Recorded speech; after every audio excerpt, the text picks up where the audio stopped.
बिहान 4:30 बजे इटहरी झरेका हामी धरान हुँदै अहिले बेटीटार आइपुगेका छौँ। हामी यहाँबाट फिदिम हुँदै ताप्लेजुङको फुङलिङ बजार पुग्ने तर्खरमा छौँ। यो पाथिभरा मन्दिर दर्शनको लागि यो रुट, यो धरान हुँदै बनेको रुट चाहिँ सम्भवतः सजिलो र छिटै पुग्न सकिने रुटको रूपमा लिइदो रहेछ। त्यही भएर हामीले पनि बिर्ता मोड होइन कि यता इटहरी धरान हुँदै नै मन्दिरसम्म पुग्ने निर्णय गरेका छौँ।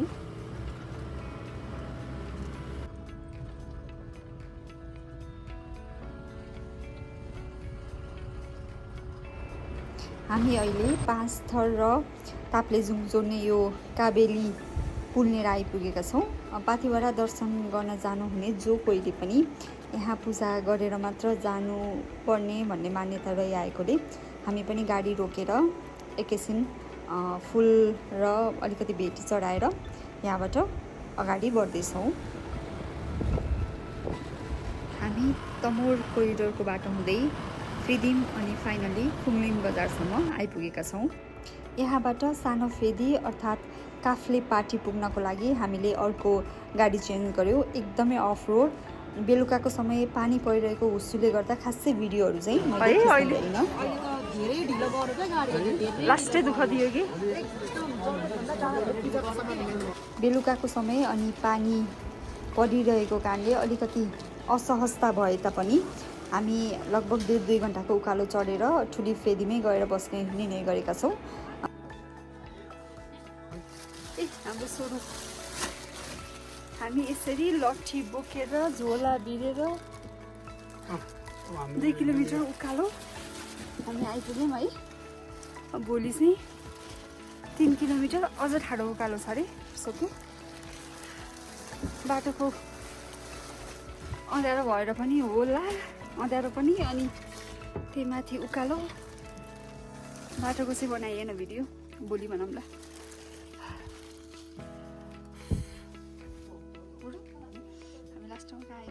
ठुलो फेदी, उपल्लो फेदी, ठुलो फेदी है, अँध्यारोमा पुरै चढ्यौँ।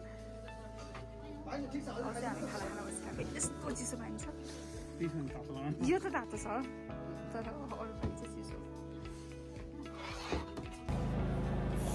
मर्निङ बिहान हामी रेडी हुँदैछौँ।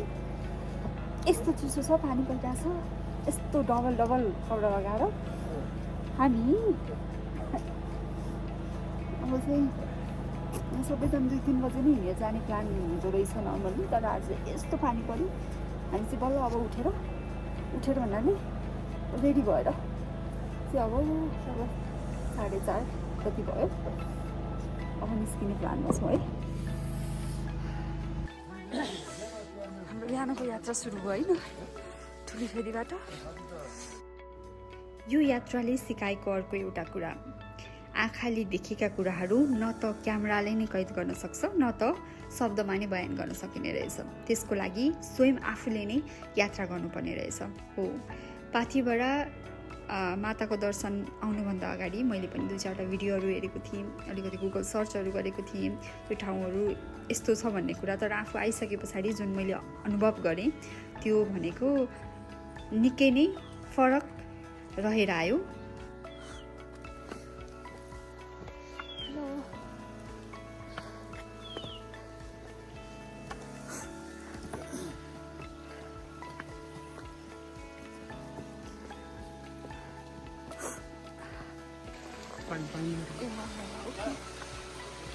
यहाँ पूजा गरेर बल्ल जाने।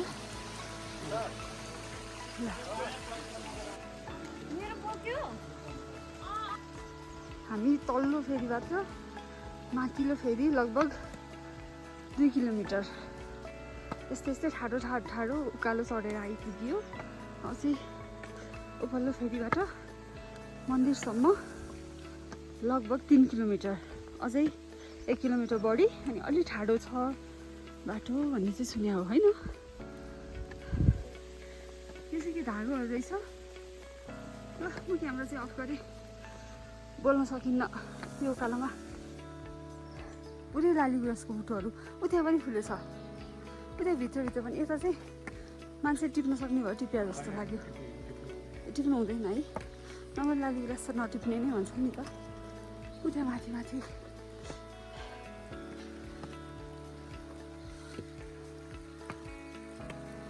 यो धागो चाहिँ तलबाट तान्दै तान्दै तान्दै माथि लग्यो जस्तो लाग्यो है त्यो चाहिँ थाहा थिएन मलाई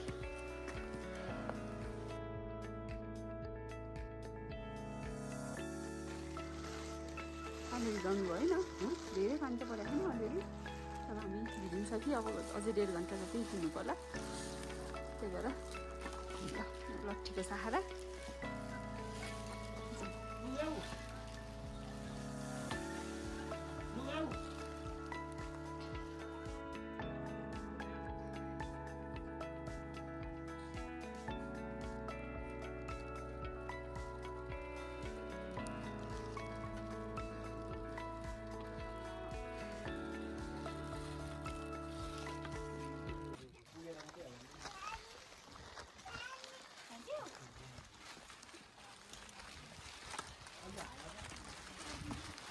के छ त बाबा हिँड्न सकिरहेछ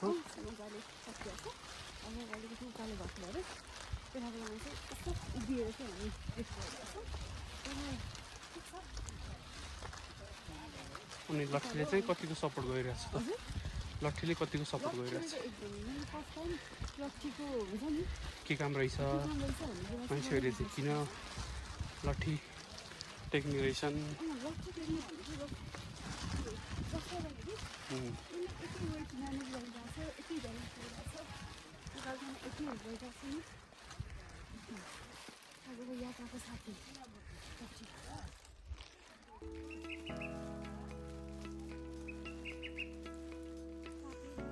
Oh my goodness.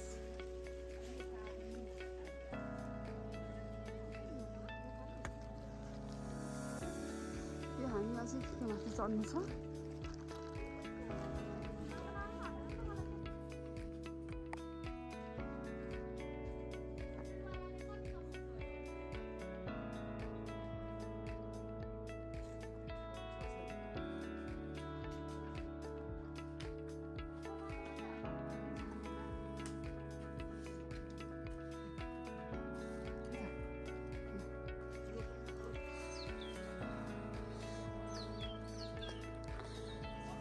हामी कति कति फिट उचाइसम्म आइपुग्यौँ होला 4,000 आइसक्यौँ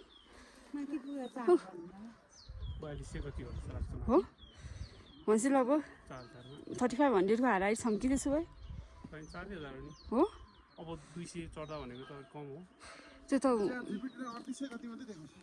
हो र ल हामी बाटोमा सबैजनासँग यसै गरी भेट्दै गफ गर्दै गर्दै हामी उकालो लाग्दैछौँ बाटो अथवा भनौँ यात्रा त्यति सहज त होइन तर त्यति अप्ठ्यारो भनेर हिँड्नै नसक्नेवाला फिल चाहिँ कहिले पनि भएन तर यदि कोही अशक्त हुनुहुन्छ केही कारणवश हिँड्न अप्ठ्यारो भयो भने यहाँ भरियाहरूको पनि व्यवस्था रहेछ तर हामी चाहिँ बिस्तारै बिस्तारै हिँडेर नै माथि पुग्ने निर्णयमा गऱ्यौँ अब आशावादी छौँ अब छिटै नै मन्दिरको नजिक नजिक आइपुग्छौँ भन्ने कुरामा ए हिँडिसक्यो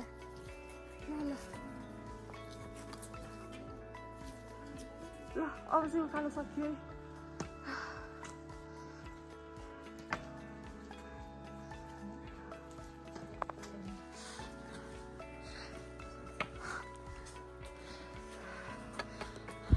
त्यो मान्छेलाई एकदम उस्दिनला होला कि त्यो भने पछाडि छुट्टै खालको एनर्जी आउँछ नि त उकालो सकियो भने पछाडि यो उकालो त हो अब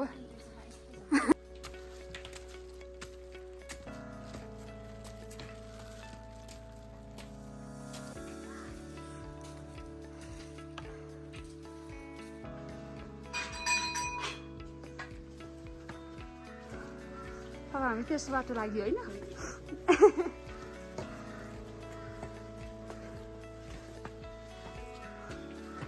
मन्दिरको तेर्सो बाटो चाहिँ यस्तो रहेछ है यही क्रममा हामीले 81 वर्ष पुग्नु भएको बुवासँग पनि भेट भयो। उहाँ अलिकति बाटो चाहिँ बोकेर उहाँलाई ल्याइएको रहेछ। त्यस पछाडि म आफै बिस्तारै हिँड्छु भनेर हिँड्दै हुनुहुन्छ।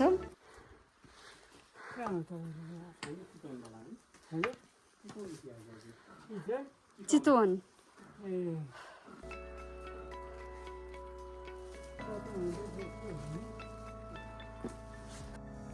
बुवाले आफ्ना अनुभवहरू सुनाउँदै हुन्थ्यो। पहिला कसरी 70-80 किलोको नुन बोकेर पनि हिँडिन्थ्यो यस्तो बाटोमा भनेर।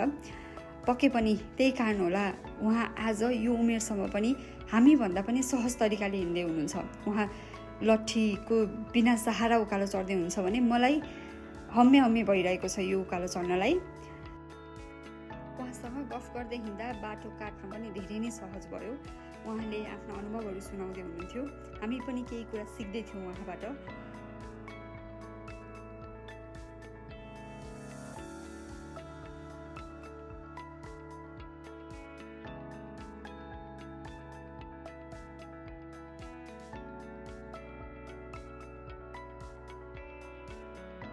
एक दुई दिन अगाडि हिउँ परेको रहेछ सायद यहाँ। त्यसै कारणले छेउछाउमा सेताम्य नपग्लेको हिउँ अझै पनि देख्न सकिन्छ।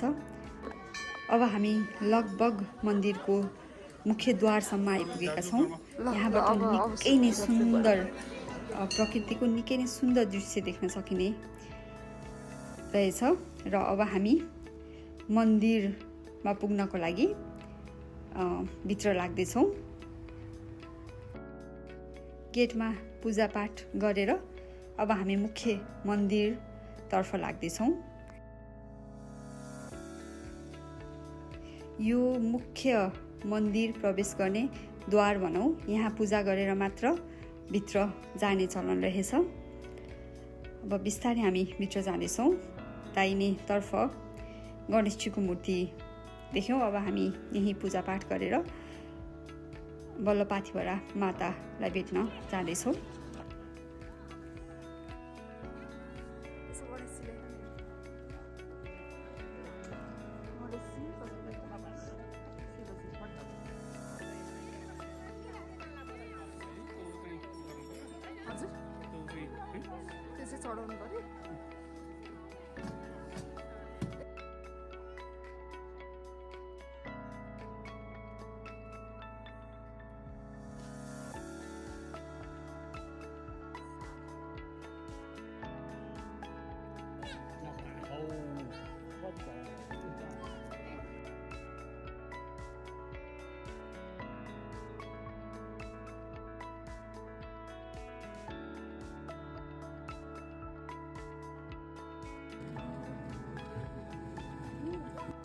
जति नै थकाइ लागे पनि त्यहाँ माथि पुगे पछाडि माताको दर्शन गरे पछाडि जुन आनन्दको अनुभव भयो त्यो अनुभव मैले शब्दमा बयान नै गर्न सक्दिनँ।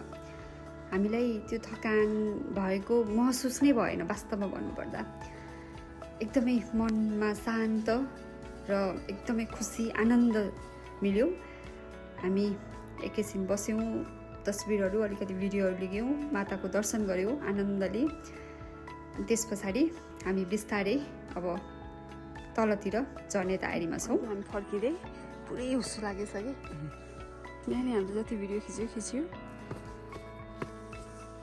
अझै पानी पनि परेको, बाटो पनि अलिकति चिप्लो केयरफुल भएर हिँड्नुपर्ने। ओहो, मौसम एकैछिनमा चेन्ज भएको छ है। यस्तो हुस्सु अब पुरै। अब कति जति झर्न बाँकी होला हामी?